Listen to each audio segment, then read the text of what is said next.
ನಮಸ್ಕಾರ. ಶ್ರೀ ಸಿದ್ದೇಶ್ವರ ಅಪ್ಪಾಜಿಯವರು ಮತ್ತೊಂದು ಗೆದ್ದವರು ಬದುಕಿನ ಪಾಠ ಹೇಳಬೇಕಂತಿಲ್ಲ, ಸೋತವರು ಅದಕ್ಕಿಂತಲೂ ಚಂದದ ಪಾಠ ಕಲಿಸ್ತಾರೆ. ಇಲ್ಲಿ ಗೆದ್ದವರು ಮತ್ತು ಸೋತವರು ಇಬ್ಬರ ಕಡೆಯಿಂದ ಪಾಠ ಕಲಿಯೋದು ಎಷ್ಟು ಚಂದ ಯಾರು ನೋಡ್ರಿ. ಗೆದ್ದವ್ರ ಕಡೆಯಿಂದಕ್ಕಿಂತ ಸೋತವ್ರ ಕಡೆಯಿಂದ ಚಂದಾಗಿ ಪಾಠ ಕಲಿಯುವುದು ಅಂತ ಅಪ್ಪವ್ರು ಹೇಳ್ಯಾರ. ಹೆಂಗಪ್ಪ ಅಂತಂದ್ರೆ,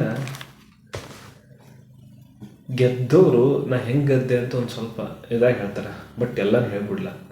ಸೋತವ್ರು ಏನು ಹೇಳ್ತಾರ, ನಾ ಹೆಂಗೆ ಸೋತೆ ಅಂತ ಹೇಳ್ತಾರೆ. ಜೀವನದಾಗ ಏನು ಬೇಕಾಗಿತ್ತು ಎಲ್ಲರಿಗೆ, ನಾವು ಹೆಂಗೆ ಗೆದ್ದೇವು ಅನ್ನೋಕ್ಕಿಂತ ಹೆಂಗೆ ಸೋತೇವು ಅಂತ ತಿಳ್ಕೊಂಡೇವು ಅಂದ್ರೆ ನಾವು ಆರಾಮಾಗಿ ಗೆಲ್ತೀವಿ. ಅದನ್ನೇ ಅಪ್ಪರು ತುಂಬ ಅದ್ಭುತವಾಗಿ ಹೇಳಿದಾರೆ.